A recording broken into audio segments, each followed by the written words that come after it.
Hello everyone, welcome to my YouTube channel classes with Ritu. जैसे कि पिछली वीडियो में हमने पढ़ा था कि सोशलिस्टिक प्रिंसिपल्स क्या होते हैं। जो डीपीएसपी है, directive principle of state policy, इसकी जो 3 कैटेगरीज थी, सोशलिस्टिक, गांधीयन और लिबरल।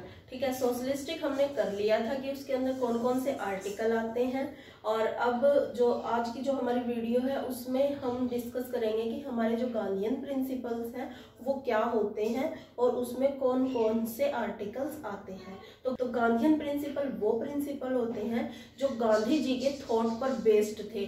ठीक है, गांधी जी का एक थॉट प्रोसेस था, उस थॉट प्रोसेस के हिसाब से गांधी जी ने हमारे नेशनल मूवमेंट्स को चलाया था। जब भी गांधी जी पूरे देश में भ्रमण करते थे तब लोगों के साथ मिलते थे तो वो लोगों को बताते थे कि आप अपनी लाइफ में कौन सा रहन सहन अपनाएं। तो उनका एक लाइफ स्टैंडर्ड था, वो था सादा जीवन उच्च विचार। ठीक है, जो कुछ भी गांधी जी के जो मेन प्रिंसिपल्स थे उनको डीपीएसपी में इनपुट कर लिया गया, यानी कि directive principle of state policy में इनपुट कर लिया गया। जैसे कि कॉटेज इंडस्ट्रीज, ठीक है, ग्राम पंचायत को पावरफुल बनाना। तो गांधीयन प्रिंसिपल में कौन कौन से आर्टिकल आते हैं वो है 40, 43, 43B, 46, 47 एंड 48। तो ये आर्टिकल्स हैं जो गांधीयन प्रिंसिपल के अंदर आते हैं। तो आज हम इन्हीं आर्टिकल्स के बारे में पढ़ेंगे कि ये आर्टिकल्स होते क्या हैं और इनके अंदर क्या बताया गया है। ओके, तो चलिए फिर हम इनके बारे में देखते हैं। आर्टिकल 40 क्या कहता है कि Organize of village panchayats. The state shall take step to organize village panchayat and endure them with such powers and authorities as may be necessary. ये क्या कहता है कि जो यानी कि ये जो है, यहाँ से हमारे गांधीयन प्रिंसिपल शुरू हो जाते हैं जैसे कि आपको पता है। ठीक है, तो ये कहता है कि विलेज पंचायत को पावरफुल बनाया जाए। ठीक है, विलेज पंचायत बनाए और उन्हें पावर और अथॉरिटी, ठीक है, जो पावर और अथॉरिटी है वो दी जाए ताकि वो सेल्फ गवर्नमेंट की तरह काम करे। क्योंकि क्या होता है कि जो गांव के लोग ही अगर एडमिनिस्ट्रेशन कर रहे होंगे तो उन्हें पता होगा कि गांव के लिए क्या ज़रूरी है और क्या नहीं। ये कहता है आर्टिकल 40। ठीक है, नेक्स्ट है आर्टिकल 43।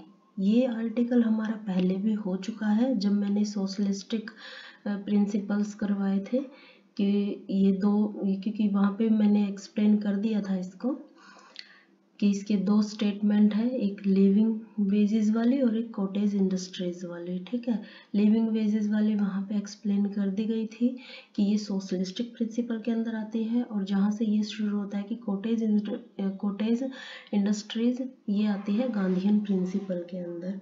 ठीक है, कि गांधी जी क्या कह रहे, गांधी जी का मानना था कि जो गांव के इलाके हैं वहाँ पे कॉटेज इंडस्ट्रीज रहनी चाहिए ताकि इससे क्या होगा कि जो गांव है वो सेल्फ स्टेब्लिश रह सकेंगे। ठीक है, इसका ये मेन मोटिव था।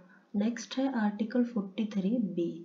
ठीक है, आर्टिकल 43B, जैसे 43 वहाँ पे भी हो चुका था और यहाँ पे भी मैंने एक बार थोड़ा सा बता दिया है।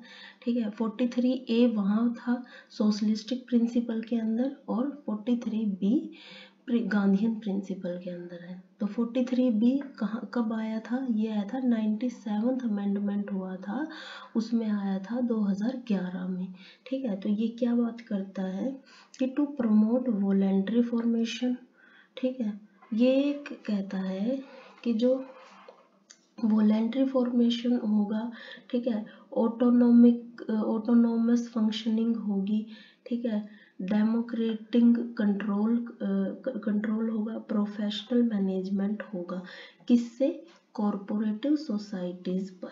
ठीक है, ये कहता है आर्टिकल 43। ये आर्टिकल आया था 97 अमेंडमेंट एक्ट 2011 में। ठीक, आर्टिकल 46 किसके बारे में है कि promotion of educational and economic interests of schedule caste, schedule tribes and other weaker section. यानी कि प्रमोशन कर रहे हैं किसका, एजुकेशन में और इकोनॉमिक इंटरेस्ट में किनका कर रहे हैं, अनुसूचित जाति और अनुसूचित जनजाति और जो और भी अदर वीकर सेक्शंस हैं इनका। ठीक है, ये बोलता है 46 आर्टिकल कि शेड्यूल कास्ट और शेड्यूल ट्राइब्स वो फंडामेंटल राइट्स में भी बहुत सारी चीज़ें की गई थी, जैसे कि article 17, article 15 close 4, article 16 close 4 ये पहले हो चुके हैं। इनमें भी शेड्यूल कास्ट और शेड्यूल ट्राइब्स के बारे में ही कहा गया था कि इनका शोषण नहीं होना चाहिए और इनको एजुकेशन मिलनी चाहिए। ठीक है, और यहाँ क्या कह रहे हैं कि the state shall promote with special care and educational and economic interest of the weaker section of the people and in particular of the schedule caste and the schedule tribes and shall protect them from social justice and all form of exploitations. ठीक है, इसमें भी वही मतलब क्या है कि जैसे ये जो पहले वाले जितने भी आर्टिकल थे, आर्टिकल 17, 15 क्लोज 4, 16 क्लोज 4 ये जो पहले करवाए जा चुके हैं, इनमें भी यही था कि शेड्यूल कास्ट और शेड्यूल ट्राइब्स जो हैं उनको एजुकेशन, उनको प्रमोशन मिलेगा एजुकेशनल में और इकोनॉमिक इंटरेस्ट में। ठीक है, लेकिन कहीं भी ये नहीं लिखा कि शेड्यूल कास्ट और शेड्यूल ट्राइब्स को सीधे सीधे पैसे बांटे जाएंगे। ठीक है, ऐसा कोई भी अरेंजमेंट हमारे संविधान में नहीं है, इसलिए इसे डीपीएसपी में रखा गया है।